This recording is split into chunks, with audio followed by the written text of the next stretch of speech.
Bismillahirrahmanirrahim. Assalamualaikum warahmatullahi wabarakatuh. Alhamdulillahi rabbil alamin. Wassalatu wassalamu ala asrafil anbiya'i wal mursalin wa ala alihi wa sahbihi ajma'in. Amma ba'du. Qala ta'ala fil kitabihil karim. A'udzu billahi minasy syaithanir rajim. Bismillahirrahmanirrahim. Duribat alaihimudz dhillatu aynama thuqifu illa bihablim minallah wa hablim minan nas. Yang artinya ditimpakan kepada mereka kehinaan di mana saja mereka berada, kecuali mereka yang bagus hubungannya dengan Allah dan bagus hubungannya dengan sesama manusia. Marilah sama-sama kita ucapkan alhamdulillah atas nikmat dan rahmat Allah Subhanahu wa taala, sehingga pada hari ini, hari ke-8, kita dapat menjalankan ibadah puasa dan qiyamul lail pada malamnya. Semoga Allah menolong kita dan merahmati kita. Amin ya rabbal alamin. Di dalam ayat yang saya bacakan tadi, Allah mengingatkan kepada kita betapa pentingnya memperkokoh dua hubungan. Hablum minallah dan hablum minan nas. Ada orang yang tidak bagus hubungannya dengan Allah Subhanahu wa taala, tetapi bagus hubungannya dengan sesama manusia. Orang seperti ini perlu dituntun agar bagus hubungannya dengan Allah Subhanahu wa taala. Ada pula orang yang sangat bagus hubungannya dengan Allah Subhanahu wa taala, tetapi tidak bagus hubungannya dengan sesama manusia. Orang-orang seperti ini pun perlu dibimbing agar bagus hubungannya dengan sesama manusia sehingga sempurna hubungannya dengan Allah Subhanahu wa taala. Hadirin yang dirahmati Allah Subhanahu wa taala. Kita mengakui bahwa dunia ini milik Allah. Kita ini makhluk ciptaan Allah. Usia yang diberikan kepada kita adalah pemberian dari Allah. Nikmat yang kita rasakan sekarang ini adalah milik Allah. Hidup kita sehat, jiwa kita tertuntun, semuanya berkat hidayah Allah Subhanahu wa taala. Tetapi mengapa ada orang yang tidak bagus hubungannya dengan Allah Subhanahu wa taala?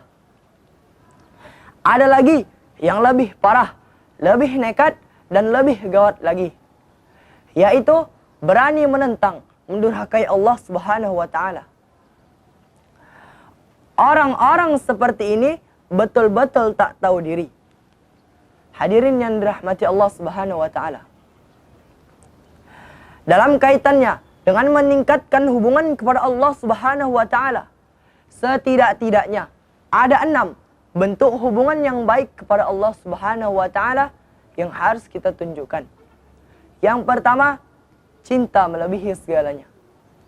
Seorang muslim seharusnya sangat mencintai Allah Subhanahu wa taala dan tidak menyamai kecintaan kepada Allah dengan kecintaan kepada yang lain.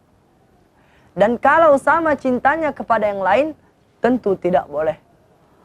Allah Subhanahu wa taala berfirman, Bismillahirrahmanirrahim. Wa minan nasi man yattakhidhu min dunillahi andadan yuhibbunahum ka hubbillah.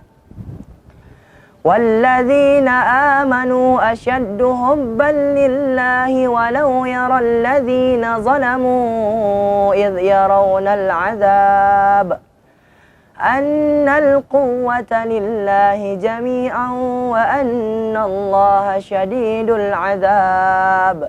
Yang artinya, dan di antara manusia ada orang yang menyembah Tuhan selain Allah sebagai tandingan, yang mereka cintai seperti mencintai Allah Subhanahu wa taala. Adapun orang-orang yang beriman sangat besar cintanya kepada Allah Subhanahu wa taala. Sekiranya orang-orang yang berbuat zalim itu melihat ketika mereka melihat azab pada hari kiamat, dan bahwa semua itu milik Allah dan bahwa azab Allah sangat berat. Al-Quran Surah Al-Baqarah ayat 165. Salah satu bukti kecintaan kita kepada Allah Subhanahu wa taala yaitu dengan mengikuti pola hidup Rasulullah sallallahu alaihi wasallam. Allah Subhanahu wa taala berfirman, Bismillahirrahmanirrahim. Qul in kuntum tuhibbunallaha fattabi'uni yuhibbukumullahu wa yaghfir lakum dzunubakum wallahu ghafurur rahim. Yang artinya, katakanlah Muhammad, jika kamu mencintai Allah Subhanahu wa taala, ikutilah aku. Niscaya Allah akan mencintaimu dan mengampuni dosa-dosamu. Allah Maha Pengampun, Maha Penyayang. Hadirin yang dirahmati Allah Subhanahu wa taala. Yang kedua, mensyukuri nikmat yang diberikannya. Muslim yang baik hubungannya dengan Allah Subhanahu wa taala tentu mensyukuri nikmat yang diberikannya. Walaupun sedikit, apalagi banyak. Allah Subhanahu wa taala berfirman di dalam surah Ibrahim ayat 7 yang artinya, dan ingatlah ketika Tuhanmu memaklumkanmu. Sesungguhnya jika kamu bersyukur, niscaya Allah akan menambah nikmat kepadamu.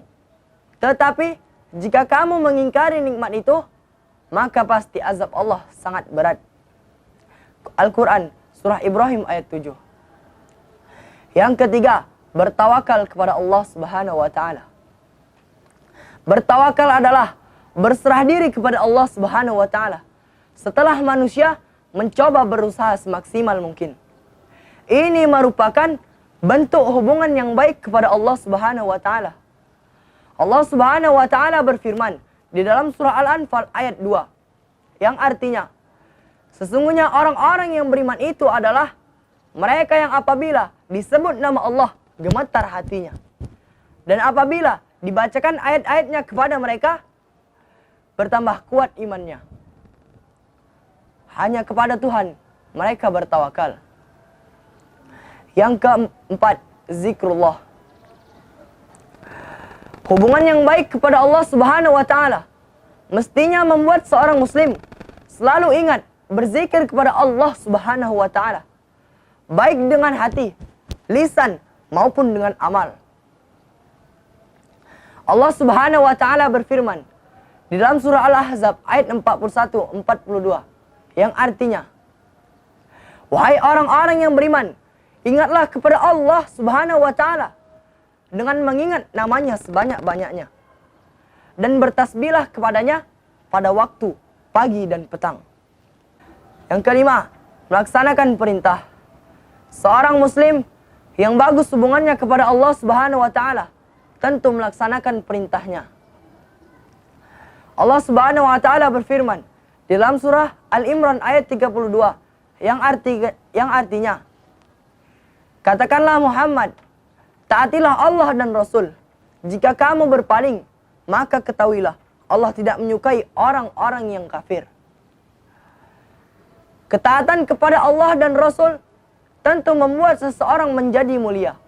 Allah Subhanahu wa taala berfirman di dalam surah An-Nisa ayat 69 yang artinya, dan barang siapa yang menaati Allah dan Rasul, maka mereka bersama orang-orang yang diberi nikmat oleh Allah Subhanahu wa taala, yaitu para nabi, para pecinta kebenaran, orang-orang yang mati syahid, dan orang-orang yang soleh. Dan mereka itulah teman-teman sebaiknya. Yang keenam, menjauhi larangannya.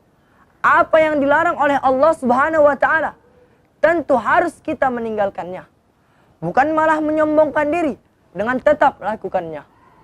Allah Subhanahu wa taala berfirman di dalam surah Al-A'raf ayat 166 yang artinya, maka setelah mereka bersikap sombong atas apa yang dilarang, maka kami katakan kepada mereka, jadilah kalian kera-kera yang hina.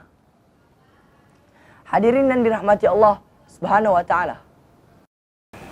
Kesimpulan tausiah saya adalah 6 bentuk hubungan kepada Allah Subhanahu wa taala itu wajib kita lakukan. Sejalan dengan penciptaan kita sebagai makhluk beribadah, kita lakukan berarti kita sesuai dengan fungsi. Tidak kita lakukan berarti kita tidak sesuai dengan fungsi.